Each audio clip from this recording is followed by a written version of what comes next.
Je commence par barbouiller le mur de jaune. Le jaune rend toutes les choses plus gaies. Il masque la grisaille et les rugosités qui écorchent la main.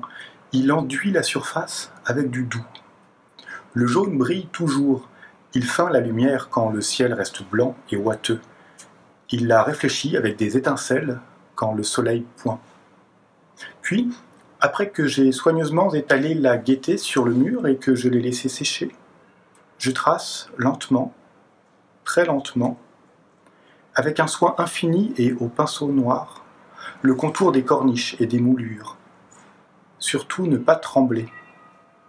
Je colorie l'intérieur des formes en gris ou en beige. Ce sont des teintes un peu fades, mais elles imitent bien la pierre, parce que l'idée, c'est de faire croire que c'est de la pierre. Je dessine des trompe-l'œil, c'est-à-dire que j'invente des décors pour que les gens croient qu'ils existent vraiment. Pour finir, je fais les ombres des moulures avec de la peinture grise plus foncée et là aussi, je fais bien attention de ne pas trembler. On m'a dit qu'ils faisaient comme ça en Ligurie, c'est la tradition.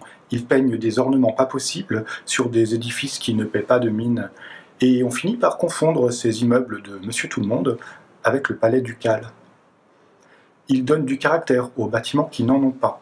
Mes bâtiments, à moi, n'en ont aucun de caractère. Pour être franc, je ne les trouve pas véritablement laids, mais ils sont si fades qu'on en pleurerait. Banal à pleurer, oui. J'en ai versé des larmes pour eux, avant d'agir. Je peins des moulures et des corniches. Je leur invente une histoire, un supplément d'âme. Celui-là est mon chef-d'œuvre. C'est un grand parallélépipède rectangle, gris clair, en béton, avec des coulures gris foncé, là où il commençait à mal vieillir. Les fenêtres que j'ai peinturlurées sont tellement réalistes que je ne sais plus les distinguer des ouvertures qui existaient déjà. Mais peut-être qu'il n'en existait aucune à l'origine. La façade monumentale est désormais percée de fenêtres à meneaux. J'ai un faible pour le médiéval et animé de loggia. C'est mon penchant Renaissance, sur 5 travées et 3 étages. Je me suis installé à l'intérieur. L'été dernier, le palais était vide. C'était un hangar ou un garage, un truc hideux qu'on n'utilisait plus. Alors, j'y ai établi ma résidence. Elle a une de ces gueules, je ne vous dis que ça. Mes appartements sont plutôt sobres, car je n'ai pas peint la face intérieure des murs, mais les palazzi florentins n'étaient-ils pas austères? Le vrai luxe, c'est que la lumière pénètre le volume par tous les côtés. Mes baies, mes fenêtres, mes verrières sont si bien dessinées que le lieu est baigné d'une clarté presque aveuglante. J'envisage de peindre des volets à persiennes pour l'été prochain. C'est très difficile à faire, les persiennes. Il ne faut pas trembler. Si le trait de pinceau s'empâte un peu trop, la lumière ne passe plus, et la lumière, c'est un peu l'esprit qui descend sur le lieu, le traverse, l'irradie. L'hiver est bien installé. Il pleut. Je ne suis pas sûr qu'il pleuve autant en Ligurie. Ou bien ils utilisent une peinture différente. Sur mes murs, elle a commencé à former de petites cloques à cause du béton qui s'est gorgé d'humidité. Le béton, c'est une véritable éponge, une horreur. J'ai cru que toutes mes couleurs allaient s'écailler et se décoller de la paroi, mais c'est encore pire. Elles se sont diluées dans le ruissellement de la pluie. Cela fait des jours que l'eau tombe, verse sur mon palais.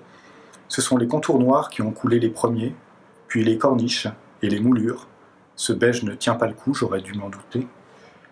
Le jaune s'est fait la malle avant-hier. J'observe depuis la plus haute fenêtre le spectacle de cette débâcle sur le sol. Une vaste flaque de couleurs se répand au gré des dégoulinades successives. Des teintes ne se mélangent pas, et leur juxtaposition forme des motifs ondoyants sur la place, des spirales, des marbrures. C'est agréable à voir.